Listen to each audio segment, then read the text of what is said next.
こんにちは。お絵かきとものづくりチャンネルです。今回の動画では段ボールを使ったスマートフォンスタンドやノート PC スタンドの作り方を紹介します。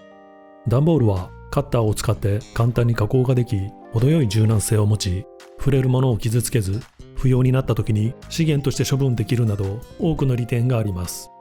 配送用の梱包以外にも様々な収納用途に利用できるおすすめの素材です。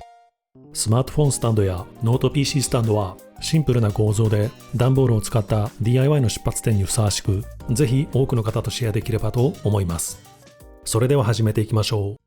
まず段ボールに的確な図面を引いたりきれいに加工するための基本的な事柄を紹介します。段ボールには表と裏があります。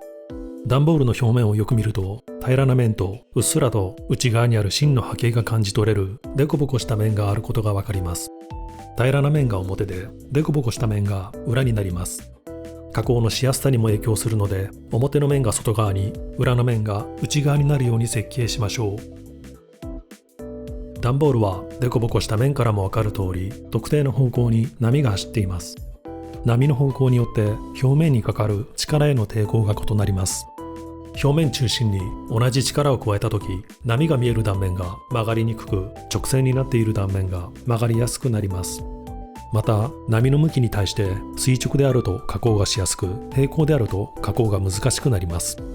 試しに段ボールを折り曲げる加工をしてみましょう。まず、段ボールに折り曲げる位置を示す線を引きます。この線は折った時に内側になる面に入れます。段ボールの裏側であることにも注意しましょう。続いて、硬く厚みのある段ボールを折り曲げやすくするために折り曲げる部分にへこみを入れます。インクが出なくなったボールペンやプラスのドライバーなどを使うといいでしょう。定規を使ってまっすぐへこみを入れます。へこみを入れた折り込み線の位置に定規を当てて折り込んでいきます。段ボールの波に対して垂直に折り込むときは、波の形状の影響を受けづらく、正確な位置でへこみや折り込みを入れることができます。一方で、段ボールの波に対して平行にへこみや折り込みを入れるときは、波の形状の影響を受けやすく、最も弱い部分へと力が流れてしまいます。特に山になっている部分は強いので、折り込み線の部分にカッターでミシン目の切り込みを入れてからへこみを入れましょう。へこみがしっかりしていれば、正確な位置で折り込めます。カットするときも波に対して平行になるときは注意が必要です。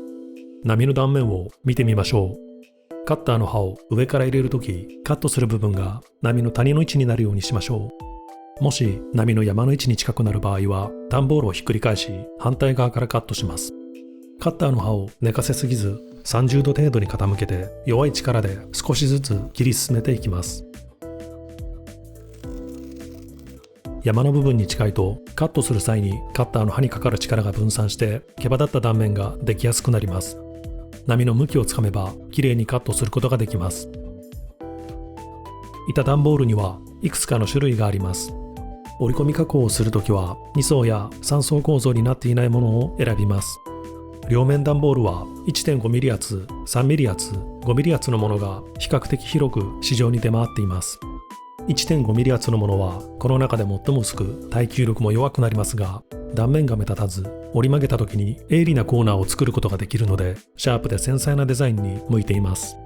5mm 厚のものはこの中で最も厚く耐久力は強くなりますが、厚みの分だけ断面が目立ち無骨でラフな印象を与えます。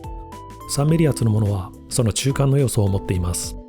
好みのものを選択しましょう。また段ボールは折り込むと厚みの部分が内側に入り込みます。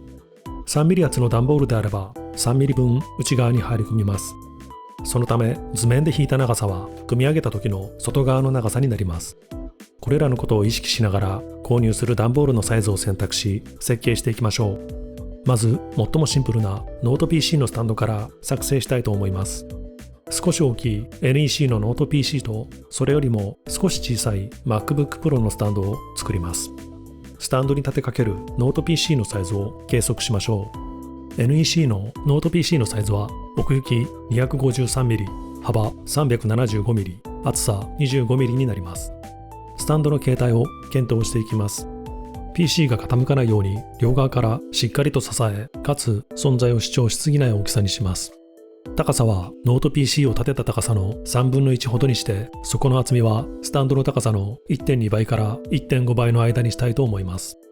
段ボールの厚さはある程度の強度と適度な重さを与えたいので 3mm 厚のものにします。段ボール素材の図面を設計するときは、最初のチャプターで説明した通り、まず波の方向を意識しましょう。折り込み線の向きが波の流れと垂直になるようにします。段ボールを細い幅でカットしてざっくりと計測したものを折り込み、実際に PC を当ててみて正確な値を割り出していきます。垂直に立てかけて両面が挟み込むように触れ合うぴったりのサイズにします。この PC スタンドは幅が 140mm、底の厚みが 108mm、高さが 79mm、直角三角形の最も長い辺の長さが 88mm、最も短い辺の長さが 36mm になりました。こちらが図面になります。MacBook Pro 用スタンドの図面も作成してみます。MacBook Pro のサイズを計測します。PC の高さから先ほどのスタンドと近い比率を割り出してみました。こちらも細く切った段ボールを実際に当ててみてサイズを確認します。こちらが図面になります。この図面はスタンドを形作る最もシンプルなパターンです。図面が完成したら段ボールに図面を移します。最初のチャプターで紹介した通り、段ボールの表と裏に注意して折り目を入れる内側の面に図面を引きます。一つ一つの辺ごとに寸法を測り直すのではなく、同じ頂点から寸法を取るとより正確な位置に印をつけることができます。カットする際も断面を見ながら波の位置を確認しましょう。カッターマットを段ボールの下に敷き、定規を当ててカットします。段ボールは表面のシートも丈夫に作られているので、綺麗な断面にカットするためにカッターの刃をこまめに新しく交換しましょう。折り込み線の部分に入れるへこみは展開した状態で全てに入れておきます。折り込み線に定規を当てて外側から折り曲げていきます。重なり合った部分を接着剤で貼り付ければ完成です。接着剤を使わずガチャ玉のようなクリップを使って留めれば、折り込んで組み立てられた構造物であることがより明確に見えるデザインになります。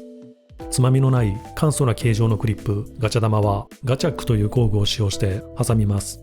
ガチャックは100円ショップなどでも購入することができます。ガチャ玉は差し込む入り口の幅がかなり狭いので、ガチャ玉で挟む部分をあらかじめ少し潰しておくと挿入しやすくなります。接合の方法をさらに一歩進めて、接着剤やクリップも使わず段ボールのみで接合したものを設計してみましょう。段ボールを折り曲げると元の板の状態に戻ろうとする力が働きます。この力の方向を意識しながらフックになるような仕組みを模索します。段ボールを巻きつけたような構造なので、一番外側と内側とをしっかり噛み合わせればほどけなくなります。内側の一部に穴を開けて外側の一部を折り込み、開けた穴に入れ込んでみましょう。内側に入れ込んだ外側の一部を外側に戻らないように引っ掛ければしっかりと留めることができます。段ボールを新たに小さく四角く切り取り、合い垣になるような切り込みを入れて差し込みましょう。図面はこのようになります。MacBook Pro 用の図面はこのようになります。合い垣の部分がきつくはまるように設計しているので、合い垣の入り口を少しへこませて差し込みやすくします。うまく固定することができました。これで完成です。次にスマートフォンのスタンドを作成してみましょう。今回は手持ちの iPhone 12 mini に合わせたスタンドを作成します。iPhone 12 mini のサイズはおおむねこのようになります。スマートフォンが寄りかかる広い辺を持った大きな三角形とスマートフォンを支える小さな三角形が組み合わさった形状にします。高さは iPhone を横向きにした時に寄りかかる面が隠れる程度にします。さらに先ほどのノート PC スタンドの設計を利用してスマートフォンのスタンドに加えて手持ちのアダプターに対応したスマホスタンドを載せられる充電ドックも作成します。そのためスタンドの幅は充電ドックの幅に合わせます。スタンドには充電器のケーブルを通す穴も開けます。スタンドとドックをクリップで留める部分を設けたいので、スタンドの背後側に小さな穴を開けておきます。図面が出来上がりました。こちらの図面は接着剤やガチャ玉で留めるシンプルなもの。こちらの図面は段ボールのみで組み立てる場合のものになります。充電ドックの図面も見てみましょう。こちらの図面は接着剤やガチャ玉で留めるシンプルなもの。こちらの図面は段ボールのみで組み立てる場合のものになります。これらも最初のチャプターで示した事柄に注意しながらカットしていきましょう。あとは折り進めていけば完成です。こちらのスタンドが接着剤で固定したもの。こちらのスタンドが段ボールのみで固定したものになります。充電ドックは iPhone をそのまま寝かせたり、スタンドとクリップで結合することもできます。段ボールは安価で扱いやすく、身近な工具で楽しめる素材です。着色されたものを使用すれば、また違う印象を与えてくれます。自分のデバイスにふさわしいデザインを楽しんでみましょう。